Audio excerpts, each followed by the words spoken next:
안녕하세요. 반갑습니다. 정석투자 김종수 전문가입니다. 주식시장이 지난주 방송하고 나서 일주일 동안 대폭락하는 흐름이 나왔습니다. 거의 역대급 급락 흐름이 나왔는데요. 거래소나 코스닥 시장을 포함해서 전 세계 증시가 그야말로 좀 패닉 장세를 좀 펼쳐지고 있는 흐름들입니다. 오늘 뭐 주식시장을 보셨던 분들은 계속 걱정 많이 하셨을 것 같고요. 그 다음에 해외 시장 같은 경우도 끝도 없는 이 하락이 나오다 보니까 공포 지수가 거의 최고조에 올라가지 않나 이런 생각이 좀 듭니다. 그리고 방송을 보시는 분들도 TV 통해서 이제 전문가들이 이야기하는 게 잘 귀에 들어오지 않죠? 그죠? 당장 주식시장을 좀 보게 되면은 급락하고 있는 주식들이 워낙 많고, 그 다음에 지지라고 좀 이야기했던 이 주식군들이 워낙 급락하다 보니까 이게 급등이 나왔을 때, 그때 좀 안심을 하고 지금은 상대적으로 좀 두려워하시는 부분들이 좀 크거나 아니면 혹시라도 또 다시 최악의 상황이 더 발발되는 것은 아닌가. 그러니까 어떻게 보면 지금은 주시장에 대해서 좀 긍정적으로 이야기하는 사람들보다는 좀 부정적인, 좀 비관적인 이런 이야기를 하는 사람들의 이야기가 더 먹힐 수 있습니다. 그죠? 우리가 2008년도 미네르바와 같은 이런 일들이 있었을 때랑 좀 비슷하다고 생각을 하거든요. 그래서 오늘 뭐 이 방송을 통해서 이 주식 거래하시는 분들한테 좀 냉정한 이야기를 좀 많이 해주려고 합니다. 냉정한 이야기를 좀 많이 해주려고 하고요. 그리고 그게 여러분들 투자하시는데 좀 좋은 결과로 이어지기를 바랍니다. 아시겠죠? 예.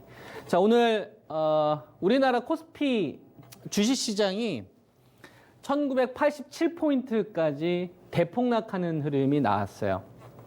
자, 우리나라 주식시장을 이야기하기에 앞서 어디를 먼저 이야기를 해야 되냐면 해외 증시를 먼저 이야기하고 가겠습니다. 해외 증시를 먼저 이야기하고 갈 텐데, 자, 이게 보시고 있는 게 다우존스예요. 지금은 우리나라 거래소 코스닥 시장과 이 해외 시장 다우지수, 뭐 나스닥, S&P 그리고 유럽 증시가 한 가지의 빅 이슈로 폭락하고 있는 상황이잖아요. 그러니까 그 폭락하고 있는 그 코로나와 관련된 대형 악재가 전 세계적으로 확산이 됐기 때문에 이 동조화되는 흐름은 우리나라 거래소나 코스닥 개별적으로 나오지 않을 것이고 다 같이 나올 겁니다. 좀 선행의 역할을 좀 할 거기 때문에 이 부분을 좀 짚고 가는 건데요. 다우지수가 25,766포인트까지 어마어마한 급락 흐름이 나왔어요. 여기다가 제가 선을 한번 그어보도록 하겠습니다. 선을 그어보도록 할 텐데, 이 시점이 26,200이라는 자리에다가 제가 선을 그어볼게요. 26,200이라는 자리에다가 다우지수 기준으로 제가 선을 그어보도록 하겠습니다. 저는 이 구간 이하는 강력한 투매가 속출되는 구간이 있기 때문에 저는 분할 매수를 해야 된다라고 생각을 해요. 안 그래도 이제 이거와 관련되어서 이번 주 폭락되는 흐름 이용을 해서 제 그 이토마토 클럽에 가입되어 있으신 분들한테 제가 전체 문자 보내드렸었죠. 그죠?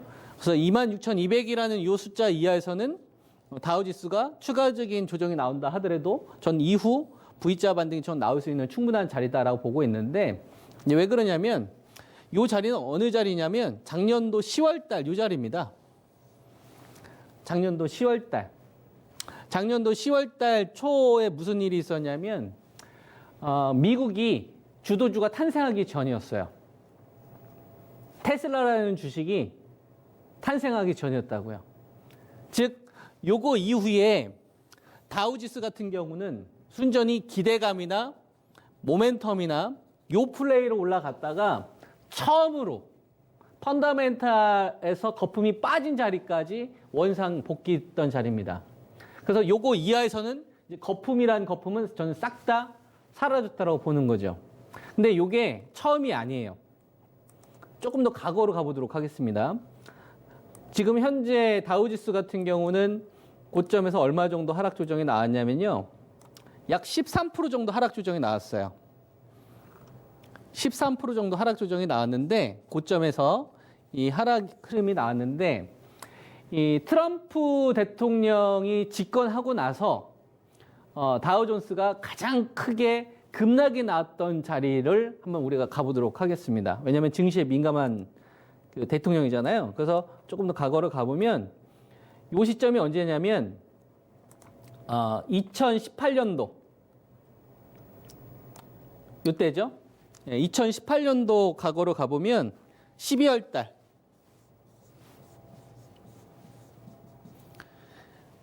2018년도 12월 달에 약 15%에 해당하는 대폭락 흐름이 있었습니다.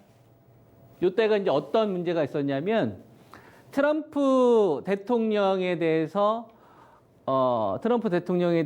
약간 좀 옳은 말을 할 수 있는, 그죠? 매티스 국방장관이 좀 사임한다거나 또는 파월 의장하고 좀 마찰음이 생기면서 금리 인하와 관련된 부분에 대해서 계속적으로 압박을 했는데도 불구하고 고집을 피우니 이제 연방준비이사회 이것까지도 완전히 그 독립적인 이 부분에 대해서 좀 참여한다는, 즉 정치 변수, 불안정이 최고조에 이르렀던 구간. 그러니까 미국이라는 나라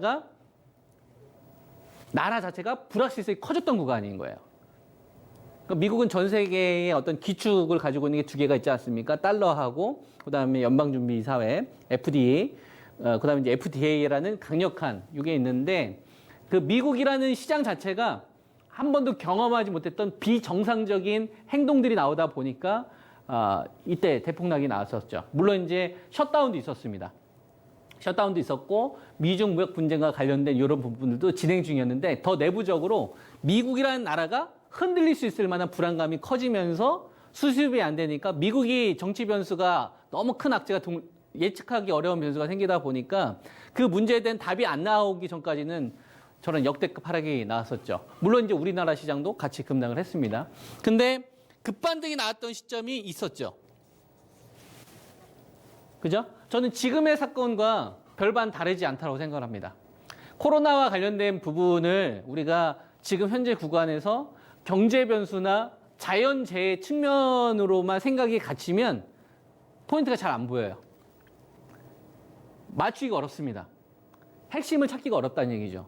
근데 그거를 정치 변수로 보면 전략을 세우는 데 있어서 상당히 구체화시킬 수 있다라고 저는 생각을 하거든요. 그래서 그 부분을 제가 말씀을 좀 드리려고 하는 건데, 요 1월 달 초가 어느 시점이냐면 여태까지 제롬 파월 의장이 금리 인상해야 된다라고 계속적으로 가다가 처음으로 동결을 이야기했던 시점. 즉 미국이라는 나라에서 정치 변수가 약간 수습이 되겠구나라는 생각만 가지고서도 이 급증 흐름이 나왔던 거죠. 그 전까지 계속 하락이 나왔던 거고. 무슨 말씀인지 이해되시죠? 즉 정치 변수에 완화되는 조짐이 나왔었을 때부터 다우지수 같은 경우에는 급반등 흐름이 나왔던 거예요. 불확실성을 뭘로 해결할 것이냐의 정점에 있는 걸 찾아야 된다는 얘기죠. 다시 지금으로 한번 가보도록 하겠습니다. 자, 지금 현재 시점에서 다우지수 기준으로 보게 되면 13%의 급락 흐름이 나왔는데 요 구간에서 13포인트의 급락 흐름이 나왔는데 요 시점을 기준으로 하나, 둘, 셋, 넷 총 4거래일 동안 얼마 정도의 이 하락 조정이 나왔냐면 3,200포인트 이상의 하락 조정이 나왔습니다. 4거래일 동안. 그럼 나누기 4하게 되면 평균 800포인트 이상 하루 기준으로 800포인트씩 하락이 나온 거예요. 지금 현재 다우지수는 25,000 정도 되죠. 25,700 정도 되니까 하루 평균 800포인트입니다. 하루 평균. 그러면은 10거래일이면 8,000포인트가 빠지는 거예요. 이런 속도로 빠지게 되면 가능할까요? 지금 코로나19와 관련된 부분이 미국에서 뭐 확진자가 일부 발견됐다고 하더라도 이게 과연 2018년도 최악의 상황만큼 다시 갈 수 있는 요인이 될까요? 저는 거품만 제거되는 수준에서 마무리가 된다고 봅니다. 그렇게 되게 되면 현재 다우지수 기준으로 보게 되면 이게 저점이 어딘지는 저도 잘 모르겠어요. 맞출 생각도 없고 못 맞춘다고 봅니다. 하지만 26,200 이하에서는 저는 분명한 투매가 나오지 않나. 그래서 반발 매수세를 노리는 전략이 저는 필요하다고 봅니다. 우리가 ETF가 국내 쪽 ETF 상품도 있지만 해외 쪽 ETF 상품도 있잖아요. 이런 걸 좀 공략하는 데 있어서 좀 좋은 기회가 되지 않을까? 저는 이렇게 좀 판단을 하고 있고, 우리나라 주식시장을 한번 가보도록 하겠습니다. 자, 우리나라 주식시장을 한번 가보면, 자, 요거는 이제 우리나라 코스피 지수인데요. 요거를 월봉을 한번 볼게요. 자, 월봉을 보면, 지금 종합주가 지수가 1987이잖아요. 그죠? 1987인데, 요 수준을, 밸류를 계산하면, 오늘자로 해서 2008년도 리먼 사태가 불거졌었을 때, 저 때는 이제 신용 경색이 절정에 치들었던 지점입니다. 그러니까 금융기관들 사이에서 돈 거래를 하기 어려웠던, 국민은행이 도이치뱅크하고 달러 거래를 하기 어려웠던, 금융기관들끼리 서로 믿지 않았던, 지금보다 훨씬 더 사태가 심각했던 구간이었거든요. 그때 최저점이 892까지 급락이 나왔었어요. 이 당시 시가총액이 605조까지 빠졌죠. 요때보다 더 빠진 거예요, 지금. 요때가 PBR이 0.8이니까 지금 수준은 요거보다 더 떨어져서 옛날 2008년도로 치게 되면 종합주가지수가 한 880포인트, 870포인트 수준까지 온 걸 빠진 겁니다. 뭐 때문에? 중국 코로나 때문에. 이 정도로 지금 심각하게 빠진 거예요. 근데 순전히 빠지고 있는 게 펀더멘탈의 훼손에서 온 걸로만 빠진 것이냐, 펀더멘탈의 훼손에서만 온 걸로 하락해서 나온 거냐, 그게 아니죠. 대부분 차지하고 있는 게 뭘로 차지하고 있는 거냐면 공포입니다. 끊임없는 공포. 아무도 믿지 않는 공포. 이 공포가 대부분의 펀더멘탈이나 그 기업에 가지고 있는 밸류를 지금 다 갉아먹은 거예요. 그러니까 지금은 그 기업에 대해서 여러분들이 기술적 분석을 한다거나 아니면 밸류 계산을 한다거나 펀더멘탈을 계산한다거나 실적에 대한 부분이 계산한다거나 아무것도 먹히지 않습니다. 지금은 그냥 말 그대로 공포예요. 투심입니다. 투자 심리가 개선될 수 있는 포인트가 나오면 지금 자리에서도 그냥 폭등이 나오는 거고, 그게 안 되면 계속 이런 식으로 괴롭히는 거죠. 여기서 어떠한 현명한 전략이 필요할까요? 어떠한 전략을? 우리가 한번 상식적으로 한번 생각을 해보는 거예요. 지금 구간에서.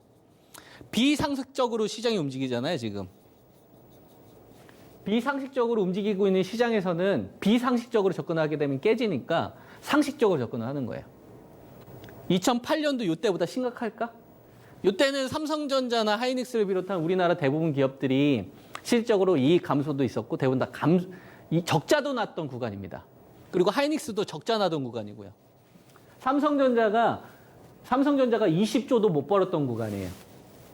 지금 코로나19와 관련돼서 실질적으로 삼성전자를 비롯한 하이닉스 공장 가동에 있어서 약간의 지연할 수 있는 문제들이 분명히 있죠. 펀더멘탈 훼손 요인도 있지만 저 때만큼 심각할까요? 그렇지 않습니다. 분명한 V자 반등이 나올 겁니다. 그 기회를 어떻게 내가 어떤 전략을 세워서 살아남을 것이냐, 이게 지금 투자하시는 분들이 제일 고민해야 될 사항이라고 저는 생각을 하거든요. 그래서 이거를 먼저 좀 말씀을 좀 드리고, 이것도 이제 마찬가지로 제가 선을 그어보도록 하겠습니다. 자, 선을 그어보면 지난주 금요일에 이 자리였어요.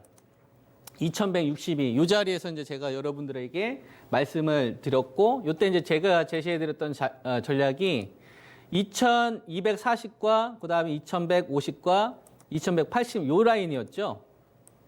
그래서 요 자리에서는 2240선 자리에서는 밸류 부담이 있는 자리니까 PER 기준으로 12.7배, 12.8배 정도 되는 자리니까 제가 매도 의견을 좀 드렸었죠. IT 반도체도 매도하고 그다음에 전기차도 매도해서 현금을 좀 만들어 놓고 조정을 좀 기다려 보자. 그죠? 밸류 부담이 없는 자리. 이런 이게 의견을 좀 드렸었고, 그리고 삼성전자 한 53,000원짜리 한번 좀 기다려 보자.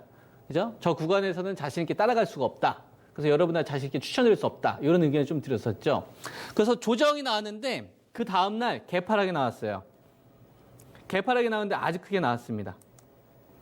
아주 크게 나왔고 출발 자리가 2080선 정도에서 이 시장이 마무리가 좀 됐죠. 요 날이. 그리고 나서 그 다음 날 제가 여러분들한테 문자를 보내드렸죠. 그죠? 2080. 그리고 오늘 같은 경우에는 제가 2020을 기준으로 제시를 좀 해드렸습니다. 이게 이제 무슨 의미냐면, 자, 요걸 숫자를 좀 풀어드릴게요. 요 구간에서 2150과, 저는 2150선 정도는 우리가 어느 정도 자리냐면 PBR 기준으로 0.87 정도 되는 자리니까 2018년도 밸류 정도 되는 자리거든요. 그럼 밸류 부담이 없었던 자리다 이거죠. 근데 코로나와 관련된 부분들이 제가 생각했던 거 이상으로 공포가 커졌습니다. 그래서 그 다음날 개파락이 떨어졌어요. 그래서 강력한 방어 자리가 무너졌습니다. 그래서 이제 제가 예상했었던 거는 그래도 한 2080선 정도는 이거는 기회다라고 판단을 좀 했었고, 그래서 이 구간에서 이제 여러분들에게 이제 제시해드렸던 전략이 시간을 좀 고려를 해서 전략 한번 세워보자. 그래서 시간을 좀 고려를 해서 단계별 급등 전략을 좀 세워보자 해서 이제 여기서 시간이라는 거는 이제 제가 2월 말에서 3월 초중순 전략을 좀 제시해 드렸었죠. 그래서 이야기해 드렸었던 게 전기차가 1등이고 그 다음에 2등이 5G고 3등이 반도체다. 이런 이야기를 좀 해드렸었죠. 그 자리에서 지금 해외 시장 폭락과 함께 더 빠진 겁니다. 그럼 이게 어떤 걸 의미하는지를 알아야 돼요. 이제부터. 자, 이거는 어떤 걸 의미하는지 2120선이라는 자리, 코스피 지수 기준으로 2120이라는 자리는 어떤 걸 의미를 하는 거냐면 우리나라 이 코스피 지수가 2010년도부터 2019년도까지 2010년도부터 2019년도까지 2019년도까지 얼마의 우리나라 기업들이 벌었냐면 약 1,300조 정도를 벌었어요. 요거는 이제 제가 월봉을 다시 한번 좀 보여드리면, 그러니까 요 기간 동안 2010년도 요 기간 동안에 자산 가치 다 배제하고 요 기간 동안에 우리나라 기업들이 한 1,300조 정도를 벌었거든요. 영업이익으로. 그러니까 자산 가치 다 빼고 이 영업이익으로 지금 남은 돈의 수준의 밸류인 거예요. 그러니까 우리나라 기업들이 누적으로 모아놓은 돈이다 이거죠. 무슨 말인지 이해되죠? 그래서 그 자리는 전 회복이 된다라고 보고 있고, 그 다음에 2020을 기준으로 이걸 제가 투매로 보고 있는 이유는 2020이라는 자리는 PBR 기준으로 얼마 정도 되냐면 0.82 정도 됩니다. 즉 현재 2020 요 구간 이하에서는 이게 저점이 어딘지는 저도 잘 모르겠습니다. 함부로 얘기할 수도 없고, 대신 먹을 게 많다. 전기차에서도 먹을 게 많고 5G에서도 지금 먹을 게 많고, 그 다음에 IT 반도체에서도 이제 먹을 게 많다. 그래서 여태까지 이제 삼성전자 53,000대 오게 되면 제가 이제 그동안 이제 매도 의견 들었었던 걸 완전히 트렌드를 바꾼다고 했지 않습니까? 공격적인 매수 의견으로. 그 자리가 저는 거의 다 왔다라고 보는 거죠. 그래서 이 구간에서 현금 관리 잘 하신 분들이 있을 거고, 현금 관리 못 하신 분들이 있을 거고, 그 다음에 종목에 대해서 지금 포트를 다 갖춰놨기 때문에 종목을 어떻게 교체해야 될지 잘 모르겠고, 이런 고민을 좀 하고 있는 분들이 많이 있을 것 같아요. 그거에 대한 좀 힌트를 이제 나머지 내용을 통해서 이야기해드리도록 하겠습니다. 그러니까 2020 이하는 저는 투매라고 보는데, 이 상황이 아무리 심각하다고 하더라도 리먼 때 그 수준에 의해서 거래가 된다는 건 말이 안 된다. 그래서 그 이상은 좀 분명히 회복이 된다고 보고 있고요. 요거에 좀 힌트를 주고 있는 게 우리가 중국 증시를 잘 봐야 됩니다. 중국 증시 잘 보게 되면 우리나라 이 코로나19 이전에 전 세계 이 문제의 원인지가 어디였어요? 중국 아니었습니까? 그죠? 근데 중국이 지금 보게 되면은 코로나19와 관련된 확진자가 줄어든다는 얘기가 나니까 이미 전고점을 넘어간 심천지수도 보이고, 그 다음에 상해지수 같은 경우는 이날만 하더라도 10% 이상의 어떤 대폭락 흐름이 나왔었단 말이죠. 이때가 7%까지 나왔으니까. 이때가 이제 고점 대비 얼마 정도까지 조정이 나온 거냐면 13% 정도 조정이 나왔거든요. 지금 해외 시장이나 우리나라 시장은 거의 비슷한 수준까지 나왔잖아요. 근데 중국은 방역 시스템이 우리나라가 앞서면 앞서지, 미국이 중국보다 앞서면 앞서지. 그리고 우리나라 같은 경우에는 중국보다 훨씬 더 제조업을 기반으로 한 베이스란 말이에요. 그리고 미국도 물론 확진자가 일부 생기기는 했지만 지금 격리도 잘 되고 있는 상황이고. 그래서 너무 지금 안 좋은 것만 부각되고 있는 게 아닌가. 그래서 이후에 반격이 나올 수 있는 부분들도 우리가 충분히 좀 고려하면서 전략을 세우는 게 지금 구간에서는 가장 저는 현명하다고 봅니다. 무슨 말씀인지 이해되셨죠? 이걸 좀 잘 참고하셨으면 좋겠고요. 이게 뭐 당장 월요일부터 급반등이 나오면 좋겠지만 아닌 경우도 생각을 해야 됩니다. 우리가 3월 초 같은 경우에는 슈퍼하이힐이 있고 그다음에 3월 12일 같은 경우 만기가 있으니까 최소한 3월 초 중순까지 분할 매수를 하거나 종목 교체를 하더라도 좀 주도주 쪽으로 여러분들이 비중을 조금이라도 옮기시는 게 지금 구간에서 가장 현명한 전략이지 않겠느냐. 이렇게 좀 말씀을 좀 드릴 수 있고요. 주식을 한번 가보도록 하겠습니다.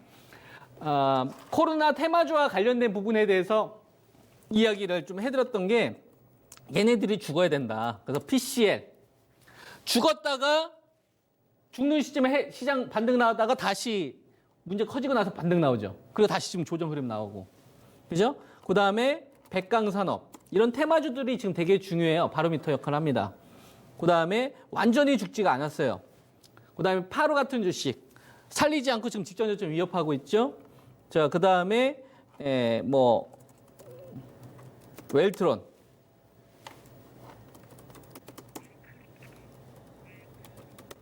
자, 웰크론. 그죠? 14%의 좀 급등 흐름이 나왔고, 그 다음에 메가 MD.